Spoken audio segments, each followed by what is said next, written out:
దేశానికి దిక్సూచిగా మలుస్తున్నటువంటి ఒక దార్శనిక నేత మన రేవంత్ రెడ్డి గారు. కేవలం ఒక పాలకుడిగా మాత్రమే కాకుండా ఒక కుటుంబ పెద్దగా వారు చేస్తున్నటువంటి కృషి మన రాష్ట్ర చరిత్రలో సువర్ణ అధ్యాయాలు సృష్టిస్తుంది. ఇప్పుడు వారి యొక్క అమూల్య సందేశాన్ని అందించవలసినగా వినమ్రపూర్వకంగా ప్రార్థన శ్రీ రేవంత్ రెడ్డి గారు. బాలామృత కేంద్రాన్ని ప్రారంభించే కార్యక్రమాన్ని ఏర్పాటు చేసి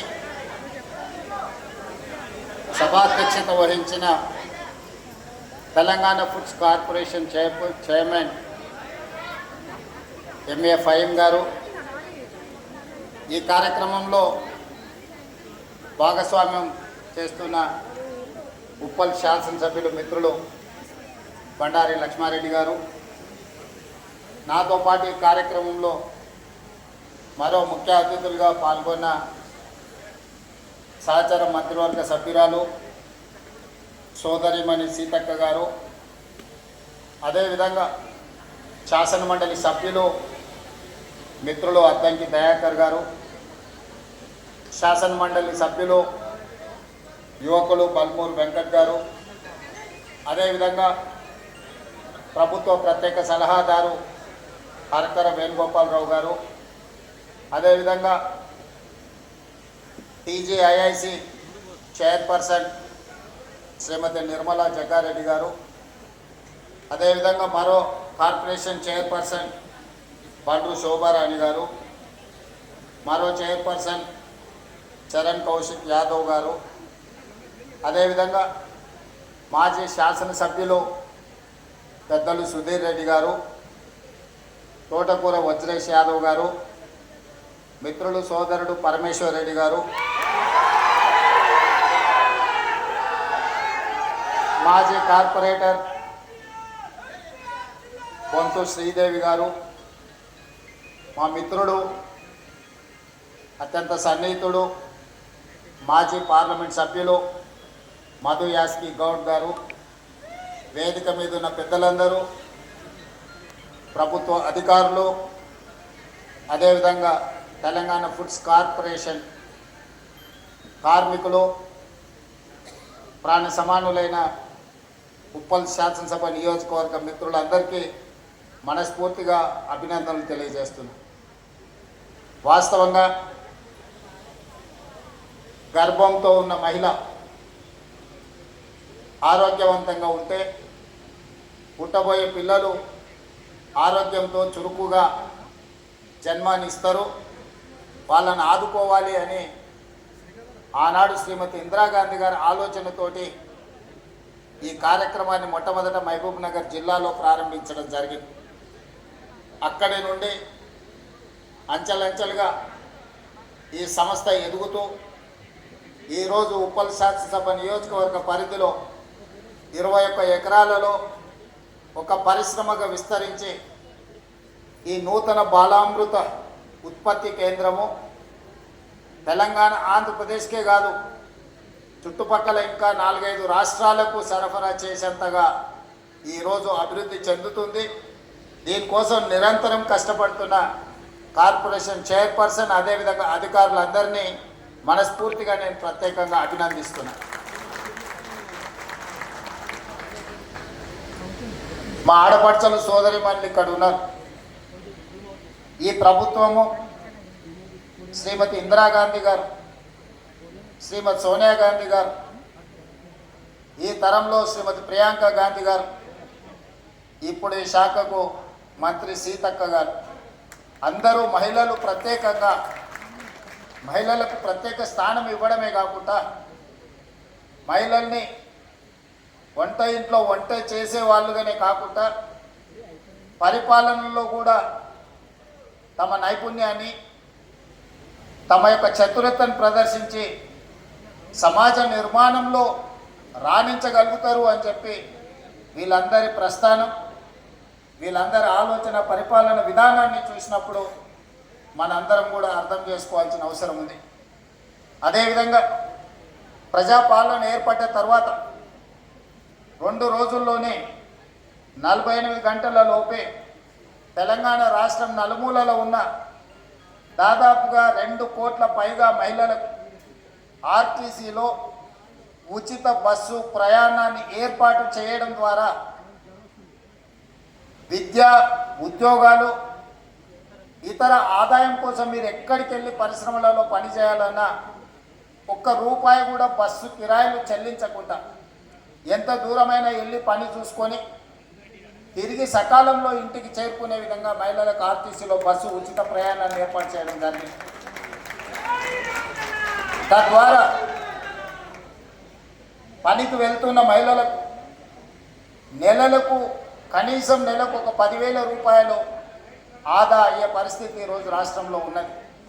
ఇప్పటి వరకు మహిళలకు ఉచితంగా బస్సు ప్రయాణాన్ని ఏర్పాటు చేసినందుకు తెలంగాణ రాష్ట్రం ఆర్టీసీ కార్పొరేషన్కి 11,000 కోట్ల రూపాయలు చెల్లించడం జరిగింది. అంటే ప్రభుత్వం మీ తరఫున మీ భారాన్ని ప్రభుత్వం 11,000 కోట్ల రూపాయలు 30 నెలల్లో చెల్లించింది అని అంటే ఎంత మీ పట్ల ఈ ప్రభుత్వం ప్రత్యేక శ్రద్ధ కనబరుస్తుందో దీన్ని బట్టి మీరు అర్థం చేసుకోవాలి. అదేవిధంగా ఈనాడు ఇందిరమ్మ ఇల్లు ఇస్తే మహిళ పేరు మీదనే ఇవ్వాలి. దాదాపుగా 6.5 లక్షలు 7 లక్షల ఇండ్లు ఈరోజు తెలంగాణ రాష్ట్రంలో ఇల్లు నిర్మించుకుంటున్నారంటే ప్రతి ఇల్లు మహిళ పేరు మీదనే ఈనాడు మనం కేటాయించడం జరిగింది. ఇల్లే కాదు, ఇంట్లో 200 యూనిట్లు ఉచిత కరెంటు. అదేవిధంగా గతంలో రేషన్ కార్డు రావాలంటే గగనం ఉండే. ఈరోజు అడిగిన ప్రతి వారికి, అర్హత ఉన్న ప్రతి వారికి రేషన్ కార్డు ఇవ్వడమే కాకుండా 3,28,00,000 తెలంగాణ బిడ్డలకు సన్న బియ్యం 6 కిలోల చొప్పున ఈరోజు రాష్ట్ర ప్రభుత్వం అందిస్తుంది.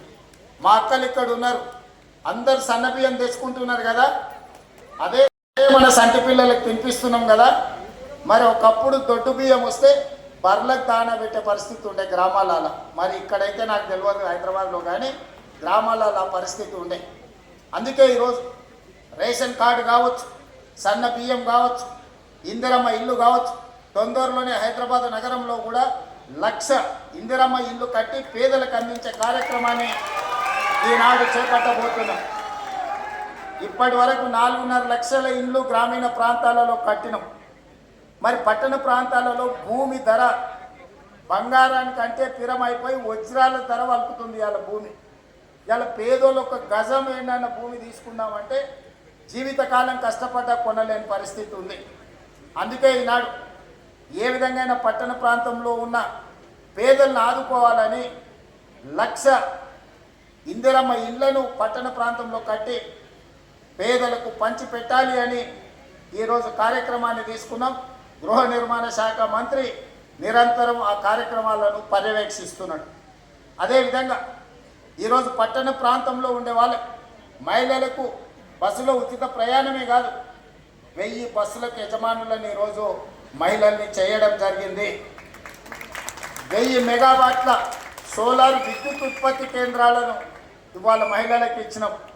హైటెక్ సిటీ శిల్పారామం అంటే శ్రీమంతులే ఉండే ప్రాంతం, పెద్ద పెద్ద కంపెనీలు ఉండే ప్రాంతం అని ఇప్పటివరకు మనం అనుకున్నాం. కానీ శిల్పారామం పక్కన హైటెక్ సిటీ అంచున 3.5 ఎకరాలు 1000 కోట్ల ప్రాపర్టీ ఈరోజు ఇందిరా మహిళా శక్తి కేంద్రాలుగా మార్చి 150 షాప్స్ రాష్ట్రం నలుమూలల వాళ్ళు తయారు చేసిన వస్తువులను అక్కడ అమ్ముకోవడానికి ఈరోజు ఇందిరా మహిళా శక్తి నైట్ బజార్ని ఈరోజు మహిళలకు కేటాయించి వ్యాపారంలో కూడా మహిళల్ని రాణించే విధంగా ఈరోజు మన ప్రభుత్వం ప్రయత్నం చేస్తుంది.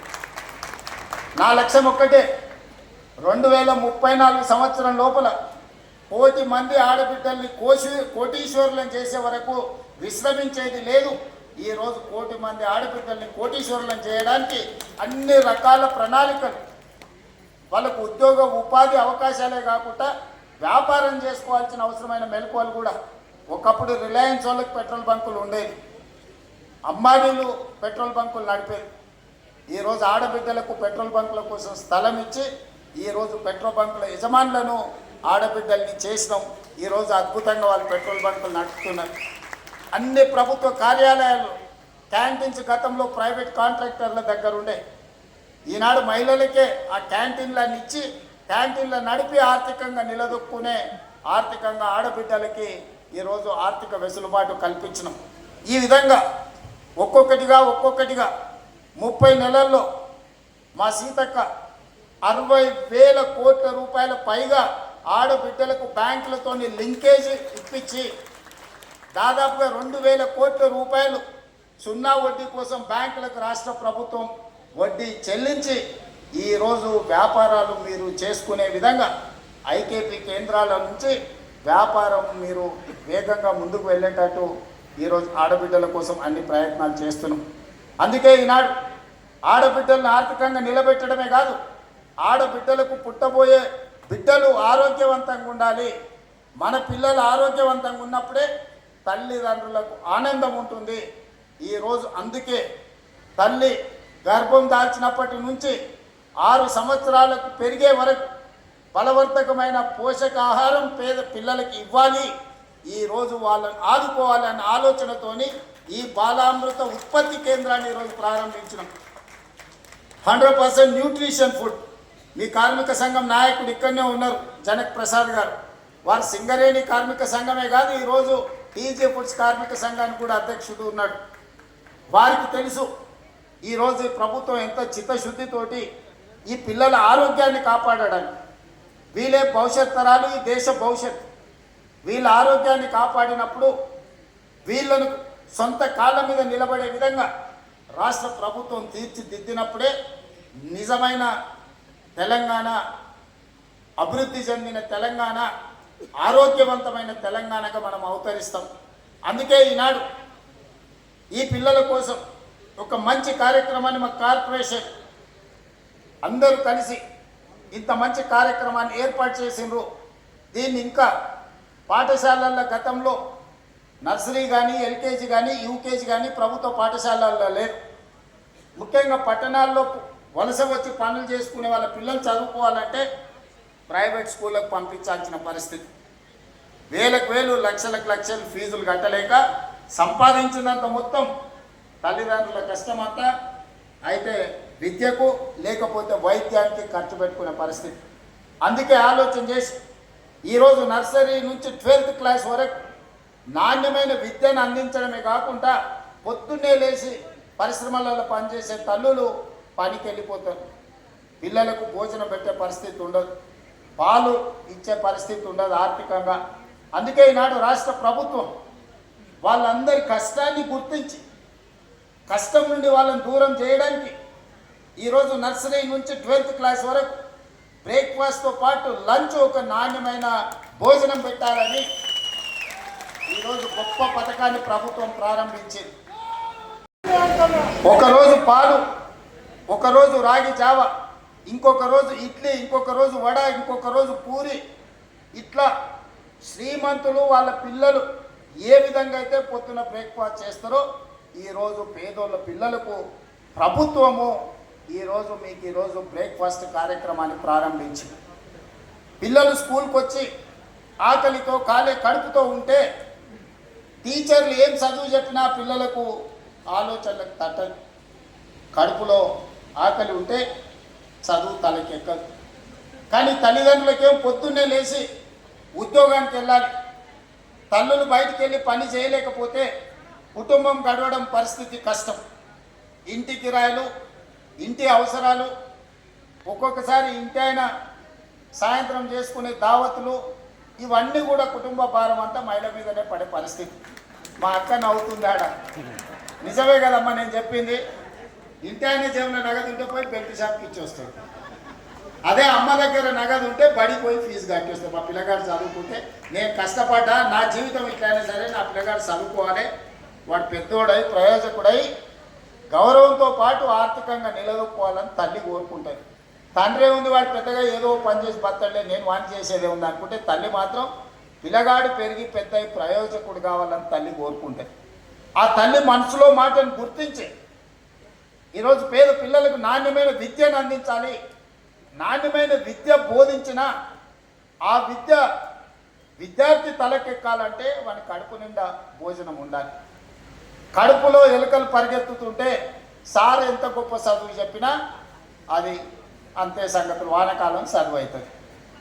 అందుకే ఇవాళ ప్రతి స్కూల్లో పిల్లలకు బ్రేక్ఫాస్ట్తో పాటు నాణ్యమైన భోజనం, సన్నబియ్యంతో భోజనం, ఈ వసతులు ఇవ్వాలి అని అంటే ప్రభుత్వం ఈరోజు వాళ్ళ మీద కొంత వెచ్చించాలి.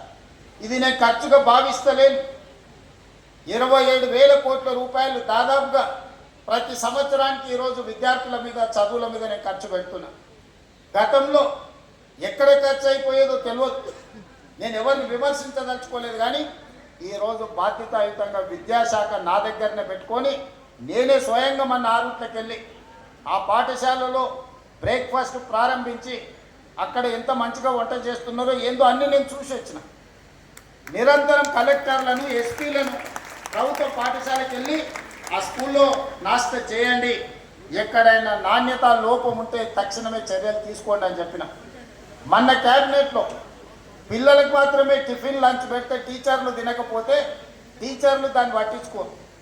అందుకే 1,25,000 మంది టీచర్లకు మీరు కూడా టిఫిన్, నా లంచ్ అక్కడనే చేయాలని వాళ్ళకు కూడా ఇప్పుడు నిధులు ఇవ్వడమే కాకుండా చట్టం చేసిన. ఎప్పుడైతే సార్ అక్కడ టిఫిన్ తింటాడో, సార్ అక్కడ లంచ్ చేస్తాడో, పిల్లలకు పెట్టే భోజనం ఎట్టుందో సార్కు రుచి తెలుస్తుంది. సార్కు రుచి తెలిసినాక ముఖ్యంగా మహిళా టీచర్లు ఎక్కువ మంది ఉన్నారు. అమ్మ మనసు ఊరుకుంటుందా వంట బాగలేకపోతే? ఏ పిల్లలైనా తల్లులు తమ పిల్లలాగానే చూస్తారు. కానీ వండిన వంట ఉప్పు కారం చక్కగా లేకపోతే ఏ అమ్మ ఊరుకోదు. వాళ్ళు ఆమె టీచర్ ఉండొచ్చు, కానీ ఇంటికి పోతే ఆమె కూడా తల్లే కదా.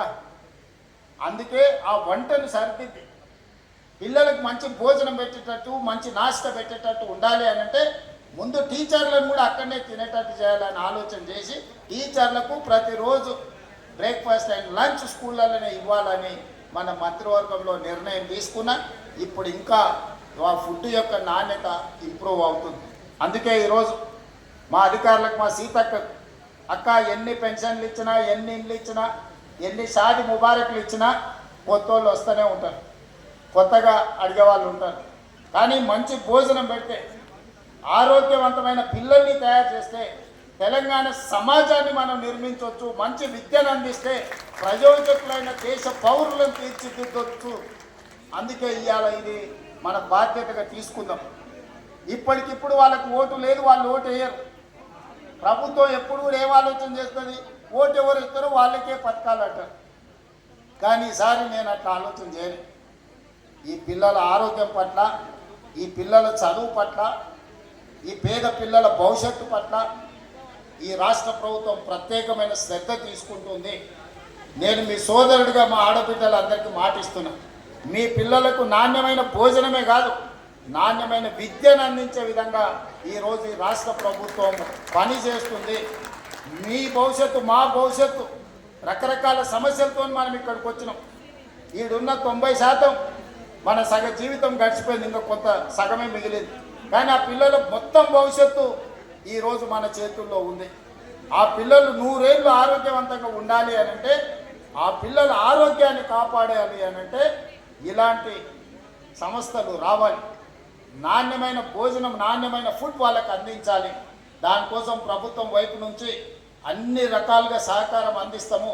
అధికారులకు కూడా నేను స్పష్టంగా సూచన చేస్తున్నా, క్వాలిటీలో కాంప్రమైజ్ కాకండి, క్వాలిటీని ఇంప్రూవ్ చేయండి.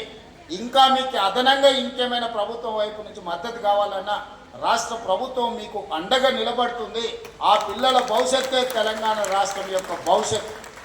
ఆడబిడ్డలు ఆనందంగా ఉంటే ఆ కుటుంబానికి ఇంకా 1 గంట ఎక్కువ సమయం కష్టపడి ఆ కుటుంబం కోసం పనిచేస్తారు. కాబట్టి వీళ్ళందరినీ కూడా ఒక మంచి మనసుతో మనం ఆదుకొని ఈ ప్రభుత్వం వాళ్ళని కాపాడుకోవాల్సిన బాధ్యత మన మీద ఉన్నది.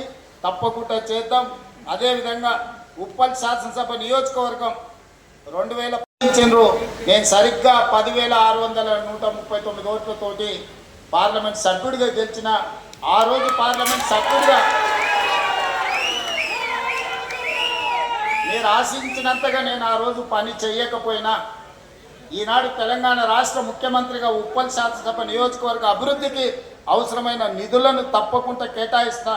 రాజకీయాలకు అతీతంగా ఉప్పల్ శాసనసభ నియోజకవర్గాన్ని అభివృద్ధి చేసే బాధ్యత నేను తీసుకుంటా. ఆనాడు 2019 నుంచి 24 వరకు నేను పార్లమెంటు సభ్యుడిగా ఉన్నా. మీరు ఆశించిన మేరకు ఇక్కడ నిధులు నేను తీసుకురాలేకపోయినా ఈరోజు తెలంగాణ రాష్ట్ర ముఖ్యమంత్రిగా ఇవ్వగలిగిన అధికారం, ఇవ్వగలిగిన అవకాశం నాకు దక్కింది. తప్పకుండా నియోజకవర్గానికి సంబంధించిన మిత్రుడు పరమేశ్ చెప్పిన, బండారు లక్ష్మారెడ్డి గారు చెప్పిన ఈ పనులన్నిటిని కూడా చేసి ఒక మంచి అభివృద్ధి చెందిన శాసనసభ నియోజకవర్గంగా ఉప్పల్ని అభివృద్ధి చేస్తానని తెలియజేస్తూ మీ అందరి దగ్గర సెలవు తీసుకుంటున్నా. ధన్యవాదాలు మిత్రులారా. అనేక ధన్యవాదాలు. ఇప్పుడు గౌరవనీయులు మేనేజింగ్ డైరెక్టర్ గారు తెలంగాణ ఫుడ్స్ పక్షాన మరొక విగ్రహం గణపతి మూర్తిని వారికి ఒక జ్ఞాపికగా అందజేస్తున్నారు. ఎంఏ ఫహీం గారు and Chandrashekar Reddy garu. And now the vote of thanks by Shri Chandrashekar Reddy garu, IAS managing director. ఈ కార్యక్రమానికి విచ్చేసినటువంటి ప్రతి ఒక్కరికి కృతజ్ఞతాపూర్వకమైనటువంటి వందనాలు. ప్రతి ఒక్క ప్రజాప్రతినిధికి, అధికారులకు అందరికీ పేరు పేరున హృదయపూర్వకంగా తెలియజేస్తున్నాను.